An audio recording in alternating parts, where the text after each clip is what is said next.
Suivez l'émission Libertois sur Radio Horizon La Voix du Sion tous les premiers et troisièmes lundis du mois de 18h à 19h. Rediffusion vendredi de 20h à 21h. Libertois, une émission qui vient répondre à nos problèmes psychologiques.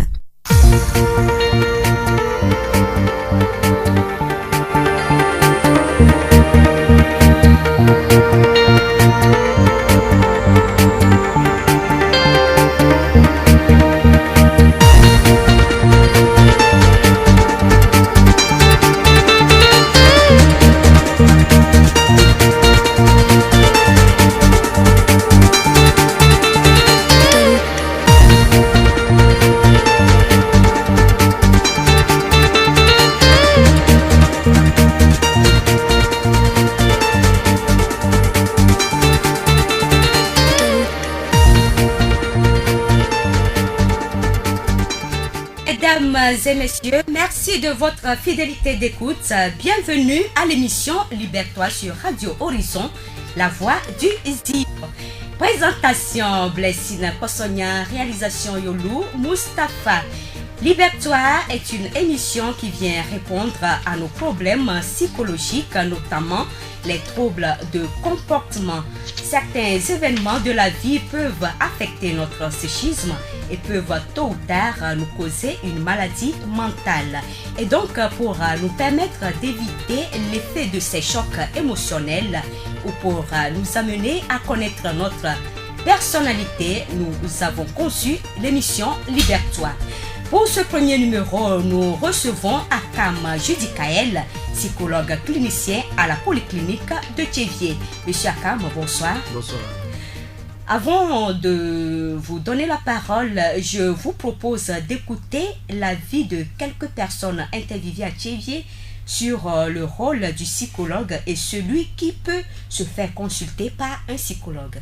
Psychologue, c'est une personne qui prend en charge des personnes ayant des difficultés psychologiques, pour ne pas dire mentales, et les aide à les résoudre. Toute personne peut consulter un psychologue. Parfois, on pose des actes sans savoir pourquoi on les pose. Tu peux consulter un psychologue, voir si tel ou tel acte que tu as eu à poser, est-ce normal ou bien ça provient d'autre chose. Un psychologue, c'est un médecin qui est appelé à aider les personnes qui ont un problème mental. Celui qui a un problème ou bien un souci peut consulter un psychologue. Exemple, les soldats qui sont revenus de la guerre, ils ont vu trop de violence, ils sont appelés à consulter un psychologue pour qu'ils intègrent facilement la société. Quand on parle généralement de psychologue, c'est un spécialiste en psychologie, c'est-à-dire une personne prendre en charge des personnes en situation, par exemple, de troubles mentaux ou bien des personnes affectées moralement.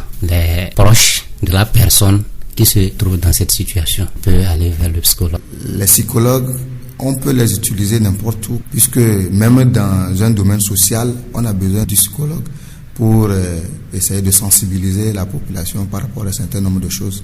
Quelqu'un qui a des problèmes, ça peut être n'importe quel problème de la vie, il peut aller consulter un psychologue. Ça peut être un problème du service ou bien un problème de famille. Quelqu'un a fait un accident, il a eu des troubles, il peut consulter un psychologue. Le psychologue, c'est celui qui s'occupe ou bien des activités psychiques d'une personne. Il y a différents types de psychologues. Il y a le psychologue clinicien qui s'occupe essentiellement des affections psychiques, des problèmes psychologiques, des troubles mentaux, des problèmes de comportement, manque d'affectivité, manque d'affection, et aussi qui généralement est sollicité dans le cadre d'un suivi psychosocial des personnes qui ont des problèmes. Et par exemple, au niveau de la prison, il y a des gens qui ont été victimes de traumatisme. C'est le psychologue qui peut les amener à un suivi à pouvoir intégrer la société. Le psychologue est très important dans beaucoup de domaines, que ce soit au niveau même scolaire. Il y a le psychologue de l'éducation qui accompagne les jeunes pour leur l'orientation professionnelle, le choix du métier. Et il y a le psychologue de travail qui accompagne les employés et qui essaie de jouer le pont entre l'employé et l'employeur pour le règlement des différends Quand il y a un problème entre les couples, le psychologue intervient, essaie d'harmoniser les points de vue, essaie d'accompagner celui ou celle qui est victime. En fait, tout le monde peut consulter le psychologue. Tout le monde. Mais c'est la méconnaissance de l'importance du psychologue qui fait que les gens ne les approchent pas. Un psychologue serait cette personne-là qui a l'aptitude de pouvoir aider à la stabilisation de l'état d'une personne physique. Normalement, tout le monde doit avoir un psychologue et fréquenter régulièrement un psychologue parce que le psychologue, c'est pour aider à la stabilisation d'une personne. Lorsqu'on est bloqué, un psychologue peut aider par son apport, par la discussion, à avoir une idée claire de ce qui nous bloque et donc de pouvoir surmonter les problèmes que nous avons. Les psychologues ne sont pas seulement que pour des fous. Tout le monde a droit au service d'un psychologue. C'est celui-là, comme son nom l'indique, qui travaille sur la psychologie de l'être humain. Son rôle, c'est d'amener la personne à revoir sa pensée. Si le psychologue est en face d'une personne qui a des problèmes, des troubles mentaux et autres, il va rentrer en lui pour savoir en fait quelle serait l'origine et le corriger. Peut-être qu'il se pourrait que dans la société, vous ne vous sentez pas à l'aise. Peut-être l'intégration dans un groupe vous cause des problèmes. Vous allez consulter un psychologue qui va vous aider, qui va vous accompagner pour faciliter votre intégration dans le groupe. Un fou, par exemple, a besoin d'un psychologue pour guérir la folie. Des fois, les thérapeutiques ne réussissent pas, mais les psychologues réussissent. Tu vas voir un enfant qui est très nul à l'école, mais quand il consulte un psychologue après un travail, ça marche. Vous venez d'écouter les avis de quelques personnes sur un psychologue. Alors, dites-nous, monsieur Akam Judikael, quel est le rôle d'un psychologue dans la société? Merci, Blessing, pour la question. D'abord, j'ai suivi avec attention l'intervention des uns et des autres concernant la pratique psychologique. Et c'est exactement sur ce que j'allais venir. Celui qui peut constituer ainsi, d'abord, la question que vous avez posée, l'importance d'un psychologue dans la société. Donc, d'abord, le psychologue, il est tout à fait important de noter que c'est celui qui est formé pour la pratique de la psychologie. Et pour être psychologue, après le bac, il faut faire 5 ans de formation universitaire. Alors, il y a 3 au Togo, la formation se subdivise en 3. Il y a le psychologue clinicien, qu'on appelle encore psychologue de santé. Il y a le psychologue de l'éducation et puis le psychologue du travail. Alors, donc, dans le domaine où je suis, le psychologue clinicien de la santé, il intervient essentiellement dans les hôpitaux, dans les centres de santé et également dans les structures étatiques ou dans les ONG. Et son rôle essentiel, donc, c'est d'aider les personnes en situation de traumatisme, par exemple, ou bien d'accompagner des gens qui traversent des périodes difficiles qui nécessitent un bouleversement le système de psychologie, de leur appareil psychique, donc d'intervenir auprès de ces personnes pour restabiliser le faux fonctionnement de l'appareil psychique. Alors, qui peut consulter un psychologue? Donc, je vais regrouper ces genres de personnes en 3 groupes. D'abord, le premier groupe concerne ceux qui présentent des troubles mentaux, c'est-à-dire ceux qu'on appelle communément des fous. Il y a différents types de folie, il y a les schizophrènes, il y a différents types. Et dans ce milieu, le psychologue est appelé à travailler dans un milieu psychiatrique. Alors, à part ces genres de personnes, il y a ceux qui présentent des maladies qu'on juge chroniques, c'est-à-dire ceux qui suivent un traitement à vie, comme les hypertendus, les diabétiques, les personnes vivant avec le VIH, et avec ceux-là, leur consultation psychologique est systématique, c'est-à-dire l'apparition de leur maladie entraîne d'ores et déjà un bouleversement psychique. Et la troisième catégorie de personnes, c'est toute personne désireuse d'abord de se connaître, de connaître sa personnalité, qui traverse une situation donnée et qui veut un soutien psychologique, donc il peut consulter le psychologue. Donc voilà les 3 catégories de personnes qui peuvent consulter le psychologue. Donc le psychologue n'est pas seulement là pour traiter les fous, pour causer avec les fous comme les gens le disent habituellement. Merci beaucoup pour l'intervention. Le psychologue n'est pas là seulement pour les fous, pour traiter les fous. Le psychologue est là pour tout le monde. Merci beaucoup. Alors, sans plus tarder, nous allons vous exposer un cas qui nous est parvenu. Si vous le permettez, nous allons commencer. Oui. Une dame cherche d'urgence une solution pour la santé de son fils âgé de 22 ans. Selon la dame, c'est à la suite d'une rupture sentimentale que son fils aurait craqué.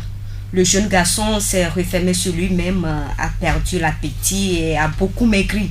Sa maman nous a fait savoir qu'il se réveillait tôt les matins, ruminant la perte de son ami. Il se dit qu'il n'y a plus de solution car il était sûr de ne jamais plus pouvoir aimer. C'est 15 jours après l'apparition de ces troubles que le jeune garçon aurait commencé à présenter des troubles de comportement. Il est devenu bizarre, il parle seul dans sa chambre, éclate de rire sans savoir pourquoi lorsque sa maman lui demandait de venir dîner. Quand on le questionne, son discours est lent et incohérent, mais on peut y saisir des fragments de pensées délirantes comme ce qui suit. Mon sexe a été mutilé, des micros enregistrent mes pensées, je suis surveillée par mon ancien ami et toutes les femmes du monde sont liguées contre moi pour me punir d'une faute que je n'ai pas commise. La plupart du temps, le jeune garçon est nonchalant et paraît triste. À l'entretien avec sa mère, on a appris qu'en réalité, son fils ne va pas bien depuis 3 ans. Elle en a brutalement pris conscience il y a 1 an, le jour où il a tenté de forcer la porte de sa chambre à coucher, car selon le jeune, il fallait coucher avec sa mère pour satisfaire son désir sexuel et être bien. Elle avait déjà constaté des attitudes bizarres chez son fils, comme quoi il se regardait sans arrêt dans la glace, ne sortait presque exclusivement que pour consulter le médecin, prétextant une transformation anormale de sexe et les caractères inesthétiques de son nez qui lui valaient les regards hostiles et méprisants des gens dans la rue. Depuis 3 ans, son isolement social ne faisait que croître. Monsieur Akam, ce qu'on peut encore retenir de ce garçon est qu'à 20 ans, il avait abandonné une licence en histoire dès la première année et cherchait depuis ce temps un petit boulot. Voilà en résumé le problème de ce garçon de 22 ans. J'espère que vous avez bien cerné. Oui, j'ai suivi. Ok, merci. Et alors, j'aimerais savoir, est-ce ce jeune présente un cas de dépression? Bon, d'abord pour répondre, je dirais que ce jeune ne présente pas un cas de dépression parce qu'il y a certains éléments qu'on devrait noter dans le tableau clinique qu'on n'a pas. Donc du coup, il ne s'agit pas de la dépression. Et bon, qu'est-ce qui vous fait dire tout de suite que ce n'est pas une dépression? Alors bon, avant qu'on ne parle de dépression, il faut des manifestations qui sont regroupées sur 3 points. D'abord, il doit y avoir des symptômes organiques, notamment l'anorexie, donc le fait de ne pas manger, de perdre l'appétit, etc. Et également, il y a des ralentissements psychomoteurs. C'est un groupe de manifestations qu'on n'a pas. Et donc, il y a du coup cette absence de ces grands types de pathologies qu'on doit avoir dans le cas qu'on n'a pas. Donc, il ne s'agit pas donc de la dépression. Alors, si ce n'est pas la dépression, dans ce cas, est-ce que c'est une folie? Bon, c'est une folie. Moi, je ne dirais pas la folie. Parce qu'avant qu'on ne parle de folie, il y a plusieurs subdivisions dans ce qu'on appelle folie. La folie, proprement dite, est appelée dans notre jargon la schizophrénie. Donc ici, je dirais, c'est la psychose aiguë. La psychose aiguë, c'est un début de folie, si on peut le dire ainsi. Est-ce l'abandon d'études est lié à sa maladie? Est-ce parce que ce jeune est malade qu'il a abandonné les études ou c'est l'abandon qui a causé la maladie? Peut-être. C'est parce qu'il est malade qu'il a abandonné les études. Donc là, c'est la maladie qui a entraîné le fait qu'il a laissé les études. Donc ça veut dire que la maladie a commencé depuis même avant, oui, avant qu'il ne cesse les études. La maladie a commencé un peu plus tôt, avant l'apparition donc des signes, des premiers signes. Pourquoi? Ça veut dire quoi? Ça veut dire que ce garçon traînait cette maladie depuis, ou expliquez-nous un peu cela. Oui, d'abord, il y a 3 grands groupes donc, de troubles de comportement, c'est-à-dire ce qu'on appelle maladie mentale. Il y a 3 grands groupes. Il y a un grand groupe qu'on appelle les névroses, et les psychoses, et puis les états limites. Alors si quelqu'un doit développer par exemple une psychose, c'est-à-dire une folie, il est en quelque sorte prédestiné, c'est une personnalité qui a été conçue comme ça. Donc si la personnalité étant la fondation de l'être humain, si au cours donc, de l'évolution de la vie, on se rencontre à un problème traumatisant, à une situation qui risque donc de bouleverser un petit peu le psychisme de l'individu, donc on se balance vers une pathologie donnée. Alors dans le cas du jeune, bien que ce qui est à l'origine c'est la rupture sentimentale, comme la maman l'a dit, et donc c'est ça qui a entraîné du coup l'apparition de cette pathologie là. Alors donc pourquoi j'oriente mon diagnostic vers la psychose aiguë? D'abord son âge. Si on voit la tranche d'âge, ceux qui développent la psychose aiguë doivent se situer entre 15 et 35 ans. Et donc si on voit le mode de début donc, de ces troubles, d'abord la cause c'est un échec affectif. Au niveau donc, de ce jeune, on note la rupture sentimentale, donc c'est l'échec affectif. Et il y a aussi la dissociation psychique, c'est-à-dire le délit, essentiellement le délit de persécution, une déréalisation. Le délit c'est le fait de raconter ce qui n'est pas vrai. Et aussi il y a l'apparition des rires immotivés, et ensuite vient les troubles de l'humeur. Les troubles de l'humeur, donc la personne n'aura plus envie de plaisir. Il y a le pessimisme, il y a la rumination mentale. Lorsqu'on est au repos, on revit ce qui s'est passé. Et aussi il y a la tristesse, l'isolement social, le désintéressement par rapport à la réalité, et une autodépréciation. La personne ne s'apprécie pas. Donc voilà tout ce que nous mettons dans ce diagnostic. C'est ça qui nous permet de dire qu'il s'agirait probablement de la psychose aiguë. Oui, et pourquoi dites-vous que ce garçon a l'âge de développer ce symptôme? Si nous allons résumer ce que vous avez dit de cette manière, ça veut dire que le jeune garçon a l'âge de développer ce symptôme. Et pourquoi est-ce que vous le dites ainsi? Est-ce qu'un jeune de 15 ans, par exemple, ne peut pas développer ce symptôme-là? Qu'est-ce qui l'explique? Oui, c'est ce que j'ai dit. Avant de poser un diagnostic pour une pathologie, il faut voir les critères qui sont bien établis. Donc, si on prend le critère d'âge, au niveau de la psychose aiguë, c'est bien délimité. Donc c'est de 15 à 35 ans. Si on prend la dépression aussi, là c'est à tranche d'âge. Si on prend la schizophrénie, la même chose, etc. Donc chaque pathologie, pour pouvoir, on rassemble un certain nombre d'éléments, de critères avant de poser un diagnostic. Donc y compris le critère d'âge. Ok, nous avons compris. Et vous avez fait cas de l'insomnie, vous avez dit, soi-disant que ça fait partie des symptômes. Et selon ce que vous avez retenu du cas, vous avez parlé de l'insomnie. Alors, dites-nous, pourquoi avez-vous mentionné soi-disant que ça fait partie des symptômes? Dites-nous quel est son effet dans ce cas-là. Oui, l'insomnie ici, c'est une insomnie qu'on qualifie de rebelle. Rebelle parce que rebelle au traitement habituel. Donc habituellement lorsqu'on ne dort pas, on a l'insomnie, donc on a l'habitude de prendre un certain nombre de produits. Mais remarquons que dans cette pathologie, c'est une insomnie un peu quasi totale, un peu terrible. Même si on prend tous les produits, on prend les produits qu'on a l'habitude de prendre, ça n'a aucun effet sur la pathologie. Et très souvent, c'est une insomnie matinale qui précède le délit. Donc le petit matin, soit on dort jusqu'à un temps donné, on se réveille et on n'arrive plus à dormir. C'est l'insomnie de rendormissement. Ou soit au coucher, lorsque on a l'habitude de dormir par exemple à 21h, donc on constate qu'il y a un décalage du sommeil. Au lieu de 21h, on peut aller jusqu'à 23h, minuit. À peine on dort 30 minutes et puis on se réveille. Donc c'est une insomnie quasi totale qu'on qualifie un peu de rebelle, parce que il n'y a pas de traitement médicamenteux qui répond à ce genre d'insomnie. Donc ce cas-là, l'insomnie est déjà un signe qui alerte déjà la maladie. Oui, effectivement.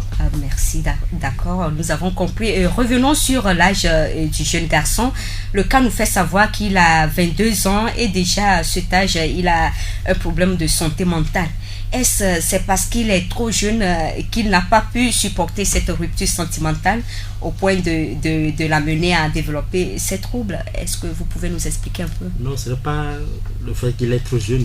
À 22 ans, vraiment, il faudrait que c'est un adolescent, mais c'est pas parce qu'il est trop jeune, c'est pourquoi il développe la pathologie, mais c'est parce que c'est un problème de personnalité. Il a comme je l'ai dit un peu plus tôt, il a une personnalité un peu fragile. C'est pourquoi face à cette situation, ça l'a bouleversé du point où a développé cette pathologie. Donc on aura à la place si on prend un individu du même âge, issu de milieux différents, face à ce phénomène, à cette situation, tu verras que l'individu, lui, ne va pas présenter ce trouble-là. Peut-être que c'est un autre trouble qu'il va présenter. Donc, tout est lié à la personnalité. Donc, la personnalité, c'est la base. Et la personnalité se conçoit bien même avant notre naissance. Et au moment où le papa et la maman se rencontrent quelque part, et déjà, il y a une mise en place de la personnalité.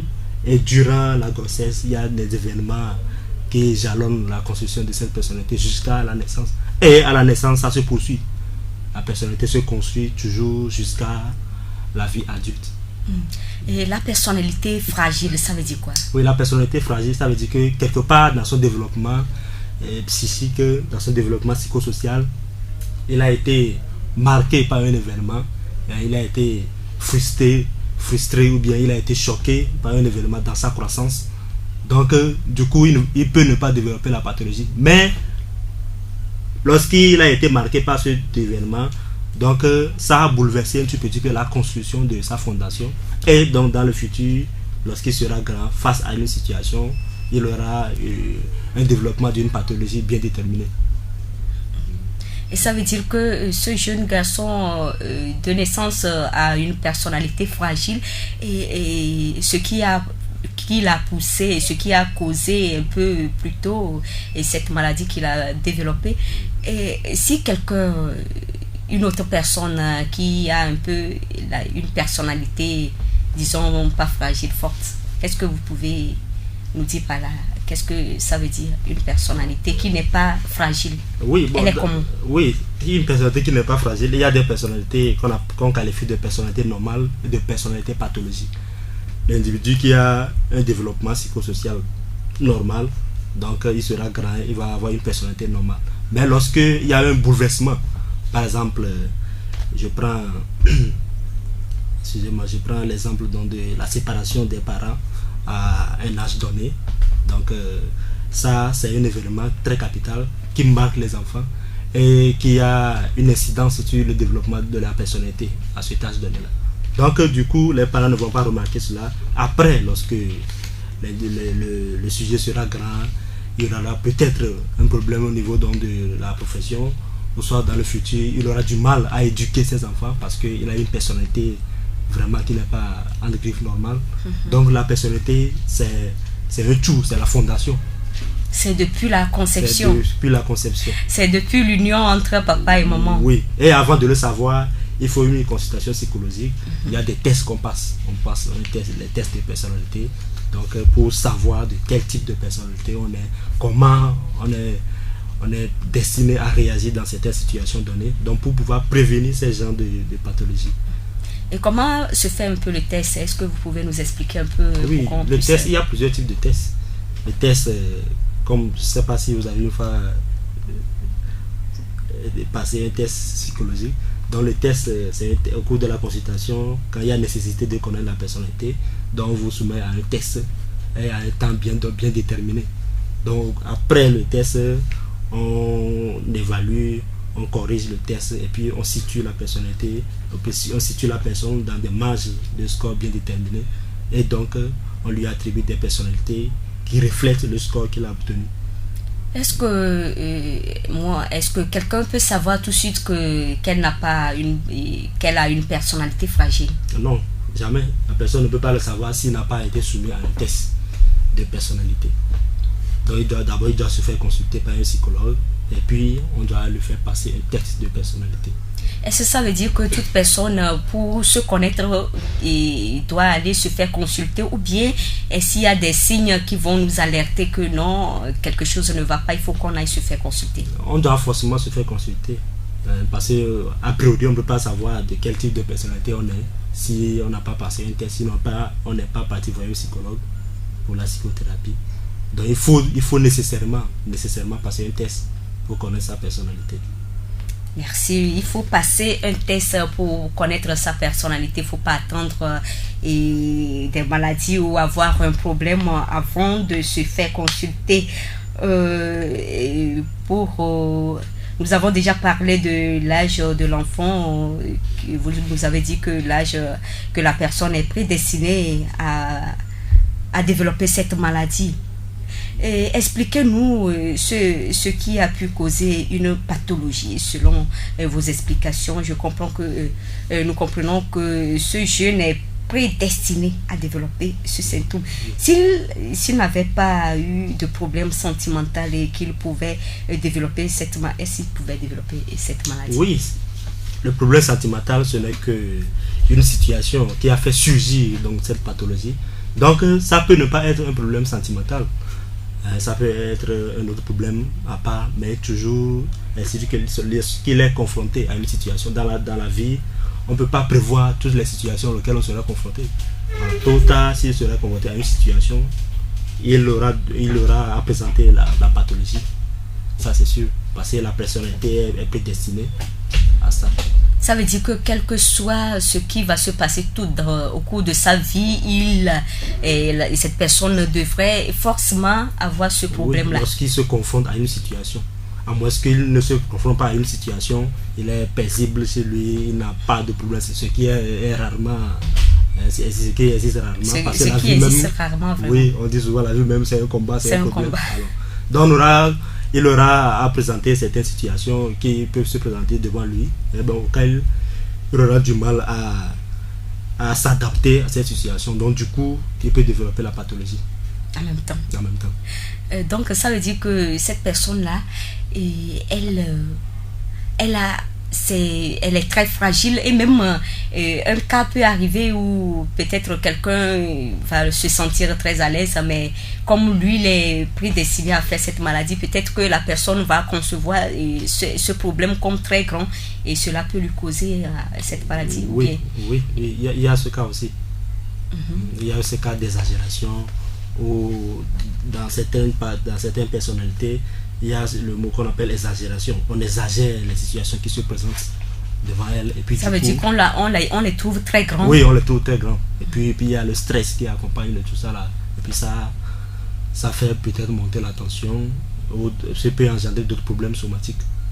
Donc ça veut dire que le stress aussi vient jouer un peu dans ce cas. Oui. Le stress, ça veut dire quoi quand on dit qu'une personne est stressée? Qu'est-ce que ça veut dire? Oui, le stress, c'est un état psychologique de mal-être qu'on ressent dans des situations diverses. En gros, c'est ce que je peux dire. On se sent très mal.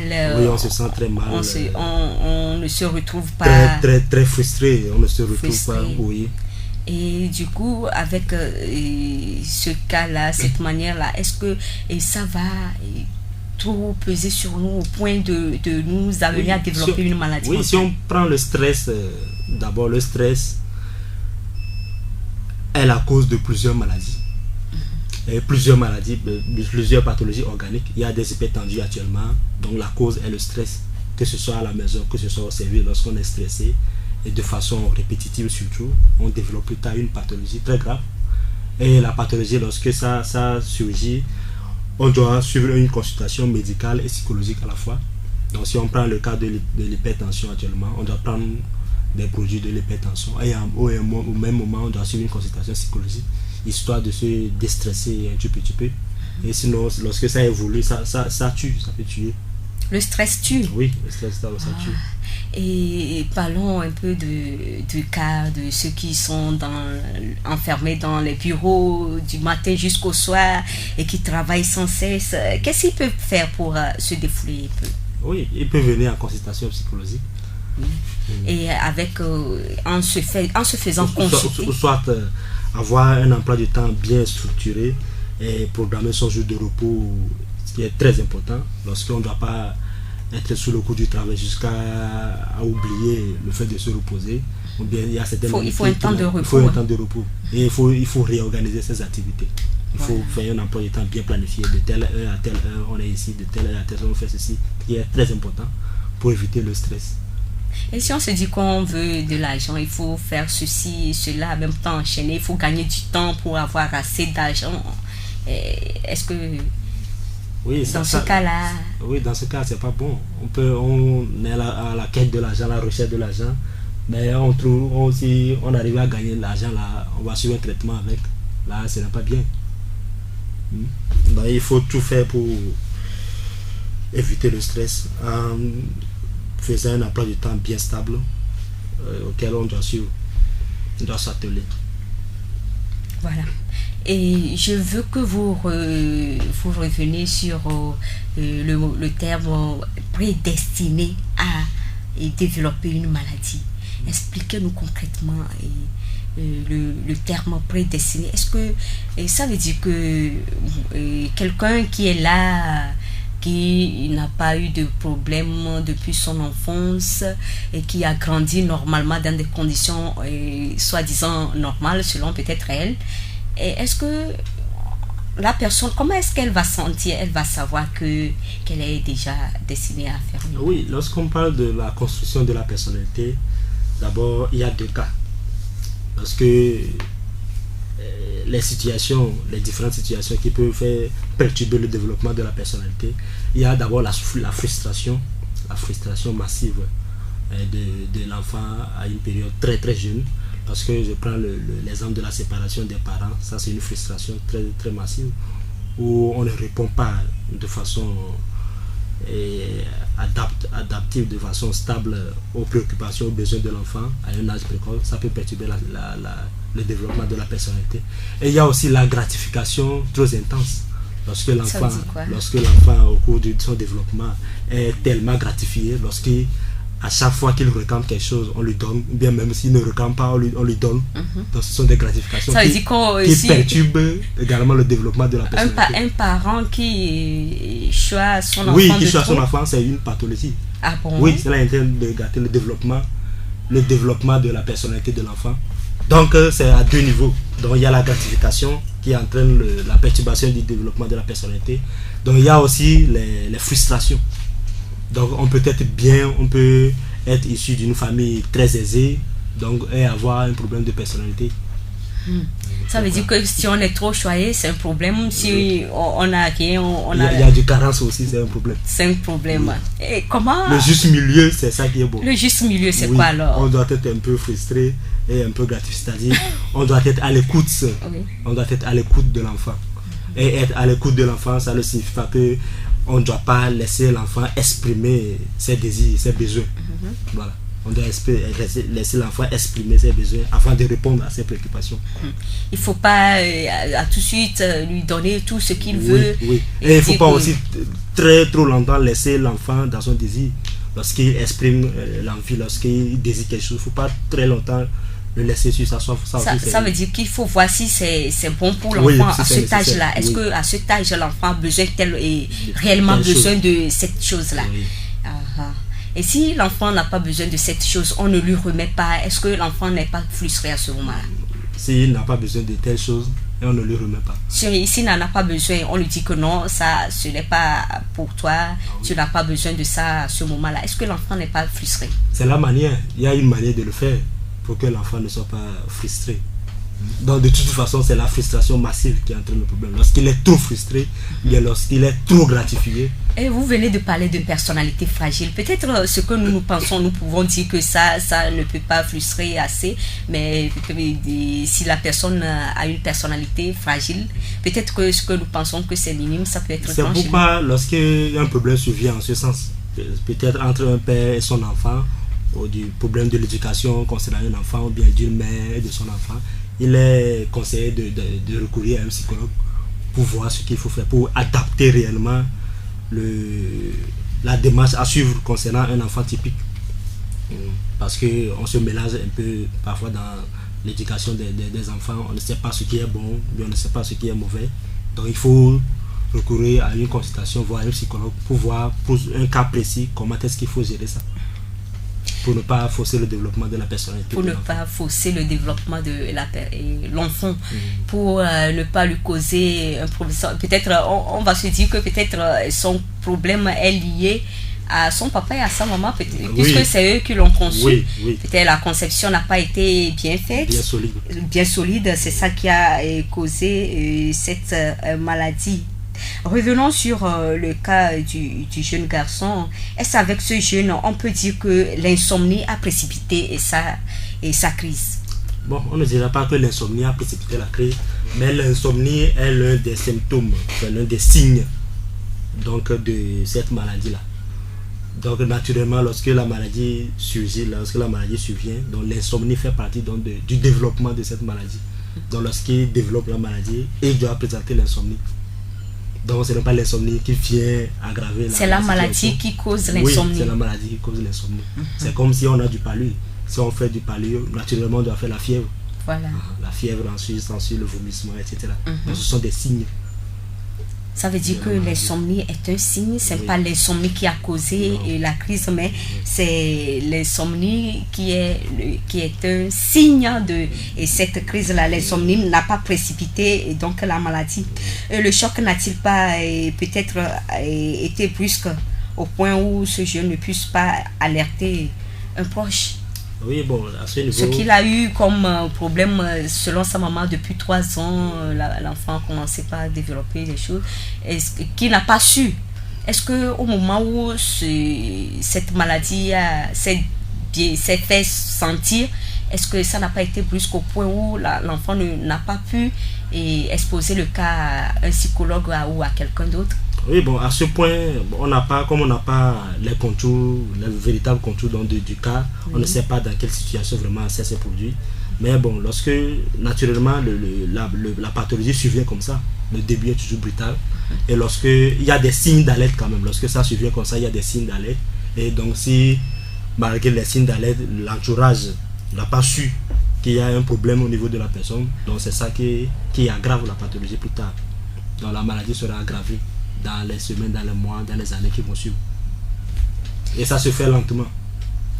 Merci. Et dites-nous d'où provient les sons qu'il entend, puisque dans le cas, on nous fait savoir que l'enfant entend des sons, il se dit que les gens parlent de lui, et les gens se moquent de lui, il constate une déformation. Et d'où viennent ces sons qu'il entend? Bon, les sons, ce sont ce qu'on appelle habituellement les hallucinations. Les hallucinations, ça touche essentiellement les 5 organes de sens. Et donc, les sons au niveau donc, de l'audition, ce sont des sons qu'il entend vraiment et qu'il est convaincu qu'il entend ces sons-là. Mais lorsque vous êtes à sa place, vous êtes là dans la maison, bien dans la case, vous n'allez pas entendre le son. Il peut voir des images se défiler, il peut voir des gens avec qui il va causer, il peut sentir le goût donc d'un aliment, etc. Donc ce sont ce qu'on appelle les hallucinations. Donc ce sont des sensations sans objet. Et ce sont des sons réels? Oui, ce sont des sons réels qu'il entend. Et pourquoi les autres ne l'entendent pas et c'est lui seul? Oui, c'est la maladie qui le fait développer ça. Donc ce sont des signes. Ce sont des signes de sa maladie. Oui.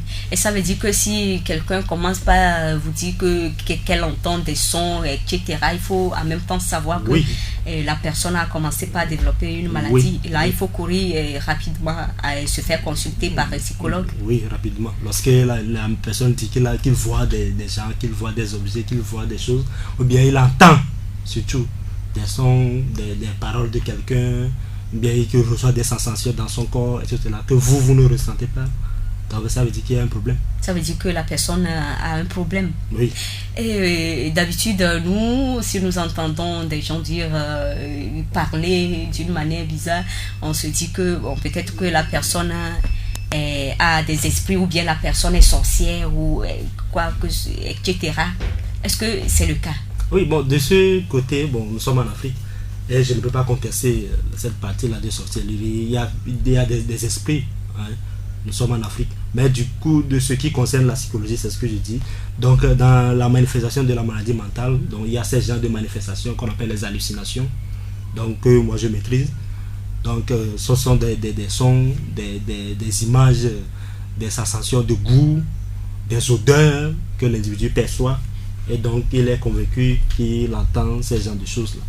Donc, lorsque ça survient, c'est un signe, hein, du début d'une pathologie. Donc, il faut recourir dans un centre psychiatrique. Ça veut dire qu'il ne faut pas tout de suite juger cette personne de sorcière, de démoniaque, de quoi que ce soit, mais il faut l'amener à l'hôpital pour connaître réellement ce que la personne a comme problème. Voilà. Lorsqu'on vient à l'hôpital et que vraiment ça persiste, donc c'est en ce moment qu'on saura que ce n'est pas une maladie de l'hôpital, que donc c'est la sorcellerie, etc. Donc je conseille plutôt de venir d'abord à l'hôpital pour se faire consulter, et ensuite lorsque ça ne va pas, ça n'évolue pas, donc on peut aller dans un centre de prière pour des questions donc de religieux. Monsieur Akam, avant d'ouvrir l'antenne aux auditeurs, dites-nous ce que ce jeune pouvait faire pour ne pas arriver à ce stade de trouble. Et pour ne pas arriver à ce stade de trouble, il aurait son entourage peut le solliciter à aller se faire consulter, et il doit en parler, parce que peut-être il y a certains qui cachent pendant longtemps les troubles, les pathologies, ce qui n'est pas bon. Lorsqu'on reçoit des sensations, lorsqu'on ne se sent pas comme avant, il faut tout de suite aller dire ça à un proche, à un parent, et donc à ce parent aussi d'amener leur enfant, leur fils à l'hôpital pour se faire consulter. Oui. Et voilà, fidèles auditeurs, vous pouvez à présent nous appeler sur les numéros suivants: le 23 35 41 44, le 91 24 24 65 et le 98 60 98 62 pour vos questions. Ou si vous avez un cas similaire à celui que nous avons présenté, vous pouvez l'exposer. Le psychologue est là pour répondre à nos inquiétudes. Je reprends les numéros: le 23 35 41 44, le 91 24 24 65 et le 98 60 98 62. Et en attendant le coup de fil des auditeurs, je reviens vers vous, monsieur Akam. Qu'appelle-t-on au trouble de comportement? Trouble de comportement, c'est la manifestation donc de la maladie mentale, et le trouble de comportement, c'est un thème qui est un peu vaste, qui regroupe l'ensemble des manifestations des troubles mentaux. Donc lorsqu'on parle donc de troubles de comportement, il y a plusieurs types de troubles de comportement, dont la folie par exemple. La folie fait partie donc des troubles de comportement. Il y a des types de conduite qui sont spécifiques. Et donc pour rassembler tout ça là, on a l'habitude de parler de troubles de comportement. Donc lorsqu'on parle de troubles de comportement, ça veut dire que la personne développe une maladie mentale dont l'expression manifeste c'est dans le comportement. Donc lorsque quelqu'un est malade de façon psychique, lorsqu'on a un problème de santé mentale, donc l'expression ça se retentit sur le comportement. C'est pourquoi on parle de troubles de comportement, pour regrouper toutes ces manifestations. Troubles de comportement. Nous avons une nuance entre troubles de comportement, maladie mentale et dépression. Est-ce que vous pouvez nous expliquer un peu ce que ça veut dire? Oui, c'est ce que je viens de dire. Lorsqu'on parle de troubles de comportement, il y a tout ça là-dedans. Ça englobe la maladie mentale, la dépression, oui. La folie. Oui. Voilà. Expliquez-nous un peu ça.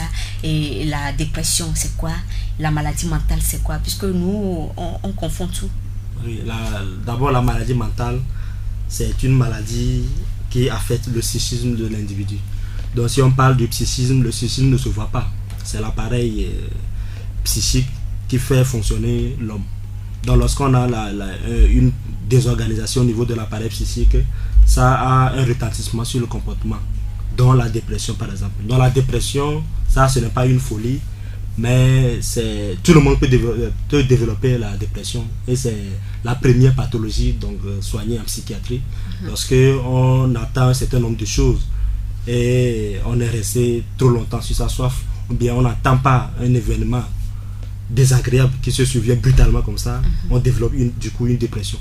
Donc la dépression, c'est le fait que l'organisme n'arrive pas à s'adapter, à trouver une réponse rapide à une situation, à une nouvelle situation qui vient de se présenter.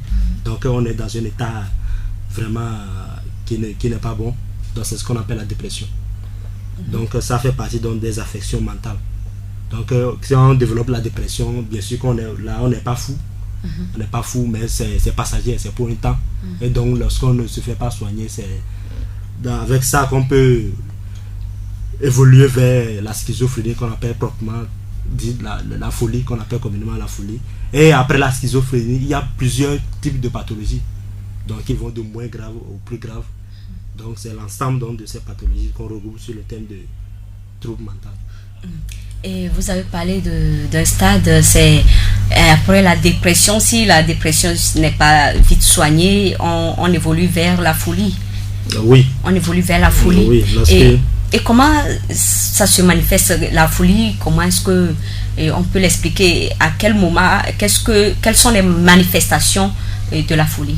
Bon, la folie, la schizophrénie, c'est essentiellement la première manifestation, c'est que l'individu n'est pas conscient de sa pathologie.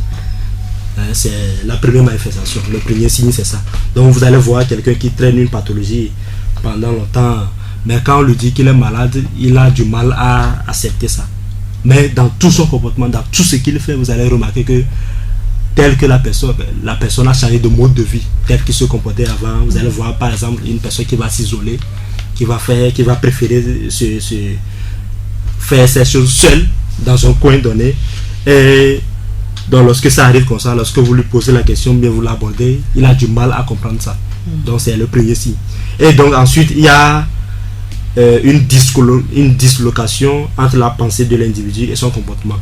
Donc lorsque la personne se trouve dans une situation où il doit rire par exemple, il pleure. Et lorsque on lui annonce un événement malheureux, au lieu de pleurer, il rit. Donc il y a un désordre au niveau donc, de son appareil psychique. Donc voilà là, les quelques manifestations donc, de cette pathologie-là. Oui, quel conseil donnez-vous à la famille de ce jeune garçon, puisque nous tirons vers la fin? Quel est votre conseil à l'endroit de la famille? Oui, comme conseil, bon, je dirais qu'il faut une prise en charge adéquate dans un milieu psychiatrique. Donc, il faut qu'on le conduise à l'hôpital pour qu'il se fasse bien soigner. Donc bien que la maladie, la pathologie a évolué, donc lorsque on va très tôt à l'hôpital pour se faire soigner, on a beaucoup de chances de se traiter bien définitivement, de stable. Mais lorsqu'on traîne pendant longtemps avant d'aller à l'hôpital, c'est ça qui n'est pas bien. Et ça ne garantit pas une guérison à 100%, parce que la maladie mentale, lorsque même si ça se soigne, ça laisse des séquelles quand même. Il y a des cicatrices, des séquelles que ça laisse. Mais lorsque c'est diagnostiqué très tôt, on arrive à agir sur ça rapidement et puis tout va bien. Donc comme conseil, il faut qu'il aille se faire consulter. Il faut qu'il aille se faire consulter le plus rapidement possible. Et si quelqu'un est dans ce cas, il faut que la personne aille se faire consulter. Il ne faut pas attendre la maladie avant d'aller se faire consulter, mais il faut aller très tôt se faire consulter. Et un mot de fin? Oui, un mot de fin. Bon, je dirais qu'à partir de maintenant, il ne faut pas avoir peur de la consultation psychologique, parce que les gens ont des préjugés concernant les psychologues, mais les psychiatres. Et ils parlent seulement que ces gens de personnes d'abord seulement les fous, ils traitent avec les fous. Donc c'est l'occasion de les mettre en confiance que le psychologue est là pour tout le monde. Donc tout le monde peut consulter un psychologue. Tout le monde peut se faire consulter par un psychologue. Tout le monde est appelé à aller se faire consulter. N'attendons pas la maladie avant de nous faire consulter. Nous avons beaucoup à dire, mais il est presque l'heure.